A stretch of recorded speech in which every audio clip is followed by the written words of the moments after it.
Hi everybody! So today's video is going to be the second part of our lesson about L'Hopital's rule. And we're going to have the same two learning targets that we did yesterday, which are I can determine when a limit is indeterminate. So we need to be able to identify an indeterminate limit. And secondly, I can use L'Hopital's rule to evaluate a limit that is indeterminate. Now, these are the same two targets, and we're not really learning anything new. We're just going to look at how this idea and concept is often applied within AP-style questions. So I think it can be very helpful to see the types of questions that have been on previous AP exams in order to kind of see where this topic might come up. Sometimes it's not as obvious because it's not, for example, going to be in a section of the test called L'Hopital's rule. You have to kind of recognize it when you see it. So for problem number 1 here, it says the table below gives values of a twice differentiable function, y equals f of x. Now, don't get bogged down in twice differentiable. Twice differentiable just means it is possible to differentiate or take the derivative twice without getting any errors. So there aren't going to be any values where the derivative is undefined, as long as you stick to the first two derivatives. Then use the table to find the limit. If it exists, and justify your answer. So the first thing I would try here when I'm trying to find a limit is I would try direct substitution. So direct substitution here would be f of 3 times negative 2 would be what I get when I substitute, plus 2 all over negative 2 squared minus 4. Now, 3 times negative 2 is negative 6, plus 2 is negative 4, so I would have f of negative 4 all over 0. And if I look at my table, f of negative 4 would be 0. So I have 0 over 0, which is indeterminate. As soon as I figure out that my value of my limit is 0 over 0 or infinity over infinity, I know and I should be triggered to sort of think about L'Hopital's rule. So the next thing I would do is I would show my thinking by saying by L'Hopital's rule,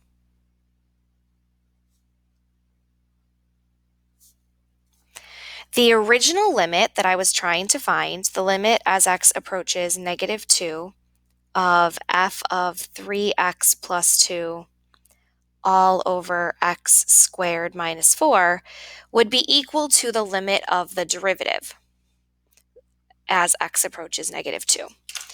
Now, to find the derivative here, I'm going to start with the top, which means I'm going to need to use chain rule. And the reason I'm going to need to use chain rule is that this is not just f of x, it's f of 3x plus 2, so we have an outside function and we have an inside function.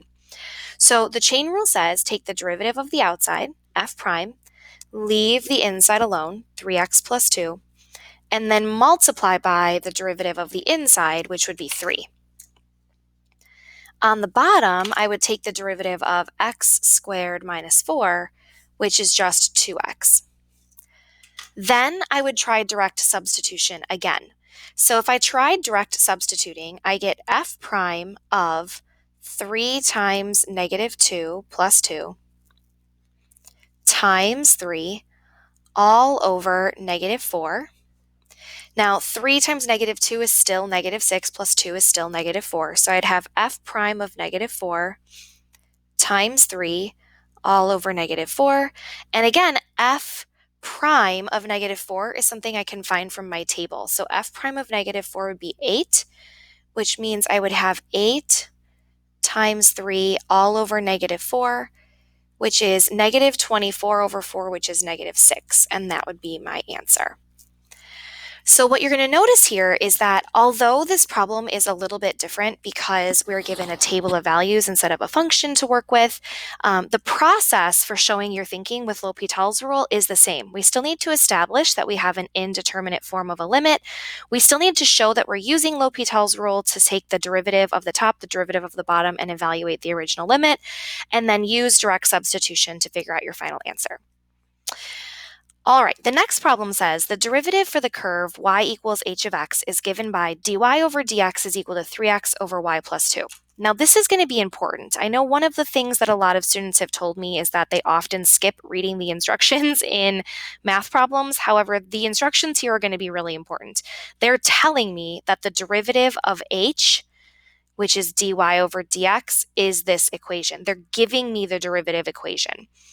H is a twice differentiable function, which again means you can take the derivative and not get any undefined values. And h of 3 is equal to -1. So what I would stop and do before I keep going is I would just make sure that all of the given information, so this is h prime, and this is the point 3 comma -1, really is something that I've read, I understand, and I'm not going to forget that it's there. Because if they tell me that in the instructions, chances are I'm going to need it to solve the problem. If we want to find this limit, we're going to start with direct substitution just like we normally would. So we would have h of 3 plus 3 minus 2 all over the natural log of 7 minus 2 times 3. Now, h of 3 is going to come from the directions right here. So we would have -1 plus 3 minus 2 all over the natural log of 7 minus 6 would be 1. So I would get 0 over 0, which is indeterminate.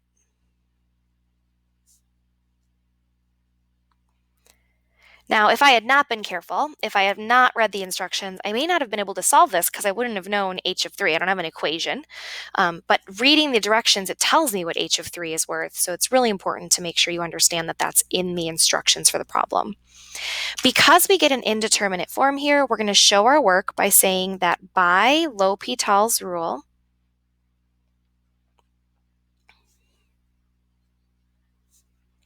the original limit as x approaches 3 of h of x plus x minus 2 all over the natural log of 7 minus 2x is equal to the limit of the derivatives. So the derivative of the numerator here would be h prime of x plus 1, because the derivative of x is 1, and the derivative of minus 2 is 0, so I don't have to worry about that. The derivative of the denominator here would be 1 over the stuff, so 7 minus 2x, times the derivative of the stuff, which is -2. Now, once again, I'm going to try direct substitution. So when I try substituting in the value 3 to this new problem, I have h prime of 3 plus 1 over 1 over 7 minus 2 times 3 times -2, which means I have h prime of 3 plus 1 over -2, because 7 minus 6 would just be 1, so 1 over 1 is 1, so it's just -2. Now the challenge here is going to be finding h prime of 3. This is the piece that we don't know. So what I want to remind you is that we have an equation for h prime right up here. So if I want to find h prime of 3, I'm going to use this equation, and I'm going to plug in the number 3 for x. And then in the denominator where I need a y, I need the corresponding y value that goes with the number 3, which I was given here. When x is 3, y is -1. So I would have -1 here. So here's the x, and here's the y from the ordered pair that we were given in the instructions. What that means is that h prime of 3 would be 9 over 1, which is just 9. So if I go back to trying to evaluate my limit, I'm going to substitute in the value 9 plus 1 all over -2, which would be 10 divided by -2, which is -5. Now again, here the trick was really knowing to read the instructions and understanding that some of the information you needed to solve the problem could be located in the directions. All right, let's take a look at the next one. The directions, for some reason, on my paper are right at the bottom of this page. It says, find the limit if possible, give a reason for your answer. So for this problem, we're just trying to find the limit. Again, I would start by using direct substitution. So if I directly substitute, I'm going to get 2 to the infinity divided by infinity to the 99th power, which gives me infinity over infinity, which is indeterminate.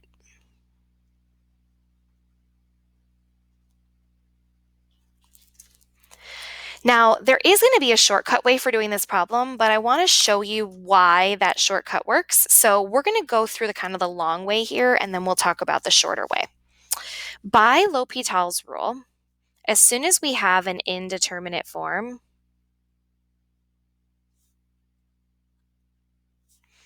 we can say that the limit we were originally trying to find, which is 2 to the x over x to the 99, is going to be equal to the limit as x goes to infinity of the derivative. The derivative of 2 to the x would be 2 to the x times the natural log of 2, and the derivative of x to the 99 would be 99x to the 98. Now, when I try direct substitution again, I am once again going to get infinity over infinity, which is going to be indeterminate. So, by L'Hopital's rule, again, the limit that I'm trying to find now, the limit as x goes to infinity of 2 to the x times the natural log of 2, all over 99x to the 98, would be equal to the limit as x goes to infinity of the derivative. Since the natural log of 2 is just a number, it acts like a coefficient. We don't need to use product rule here. It's just taking the derivative of 2 to the x. So we would have the natural log of 2 that was already there times the derivative of 2 to the x, which is 2 to the x times the natural log of 2, all over 99 times 98. I don't happen to know what that is off the top of my head. And then x to the 97th. Once again, we would get infinity over infinity. Now, we could keep going. We could literally keep going and doing L'Hopital's rule and taking derivatives all the way until we get something that's not infinity over infinity. But what I want you guys to notice here is that this 2 to the x will always be on the top because the derivative of 2 to the x always has 2 to the x in it. Whereas the bottom, the powers are going down. It starts with 99, then 98, then 97. Eventually, on the bottom, it's going to become a problem where we no longer have a power, we just have a number, because the derivative eventually, the power will be 0. Now, the reason I want to show you that is because rather than doing the derivative and applying L'Hopital's rule 99 times in order to get a non-indeterminate form, this is a problem where by noticing this pattern, you should notice that infinity will always be on the top because 2 to the x will always be on the top and 2 to the infinity will always be infinity. However, the bottom is eventually going to become just a number if you take enough derivatives. And because we have infinity divided by a number, the solution here would just be infinity. Now, this is actually something that we learned in Unit 1. What we said was that an exponential function will always be so much bigger than a polynomial function.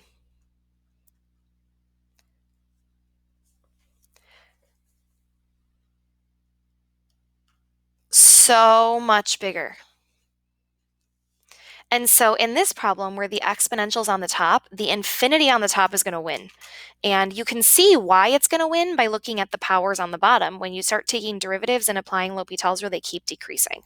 So in this case, if you ever see like an exponential function on the top and just a polynomial on the bottom, you can know that the exponential is going to take over in the long run. So the infinity on the top will win and the bottom will just be a number, which gives us infinity.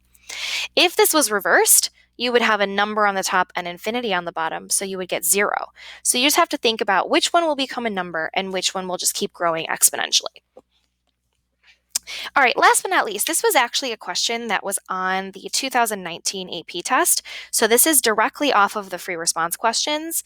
It says the functions h and f are twice differentiable functions with h of 2 is equal to 4. So this is going to be important. Let's make sure that we pay attention to that. And the line y equals 4 plus 2/3 times x minus 2 is tangent to the graph. So we've got the equation of a tangent line. And in this part of the problem, it said, this was like part C of a multiple part question. It says the function h satisfies h of x is equal to x squared minus 4 over 1 minus f of x cubed for x is not equal to 2. It is known that the limit as x approaches 2 can be evaluated using L'Hopital's rule. So we know that we can use L'Hopital's rule to find this limit. Use that limit to find f of 2 and f prime of 2. Show the work that leads to your answers. So our goal here is to find the limit and use the result to find f of 2 and f prime of 2. Now we know that we have to use L'Hopital's rule to find this limit. We don't have to try to determine whether that's necessary. We know that we have to. So what L'Hopital's rule says is that the limit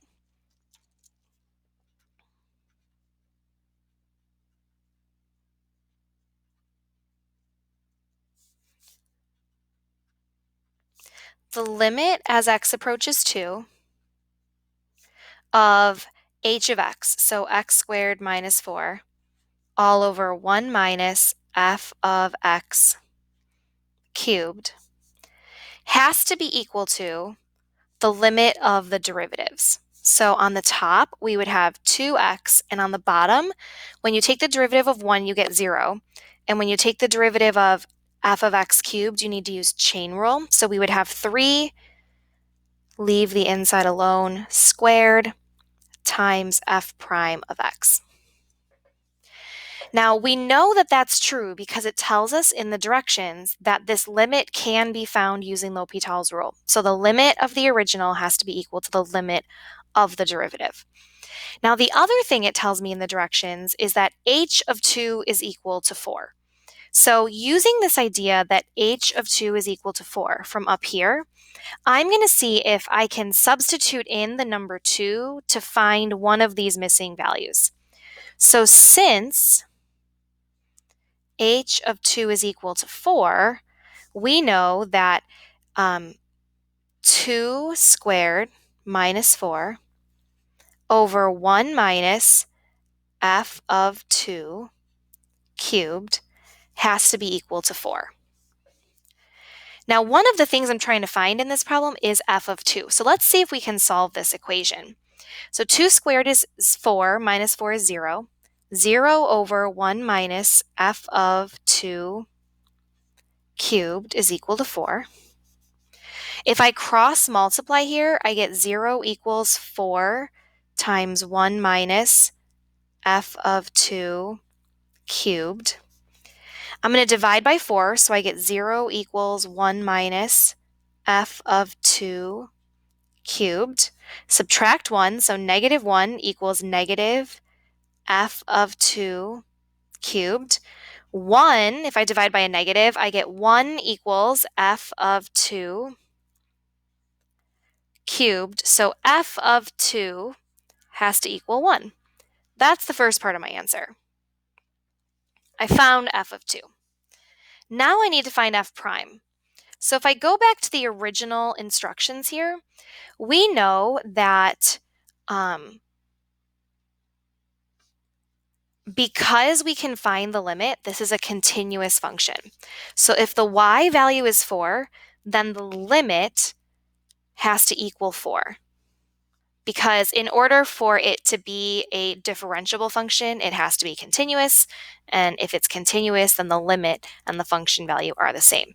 So just like I was able to say when I plug in the number 2 here, I get 4. When I plug in the number 2 here, I should get 4 as well. So I can say then that 2 times 2 over negative 3 times f of 2 squared times f prime of 2 should equal 4. So this guy has to equal 4 and this guy has to equal 4. And we know that because of L'Hopital's rule, that these two things have to be equal. So if this one is 4, then this one is 4. What that means is that I can use the result from here and substitute it for f of 2, which means I get 4 over negative 3 times 1 squared f prime of 2 equals 4, which means I get 4 over negative 3 f prime of 2 equals 4. If I cross multiply, I get 4 equals negative 12 f prime of 2. And if I divide, I get that then f prime of 2 would have to be negative 1/3. So just to go through this thinking one more time, because we know we can use L'Hopital's rule, this limit has to equal this limit. Because h of 2 equals 4, this limit has to equal 4. Therefore, this limit has to equal 4. And so if we solve those two separate equations, we get the value of f and we get the value of f prime of 2. All right, that's it for today. Thank you guys so much for watching. I hope you have a great day, and I'll see you for some practice.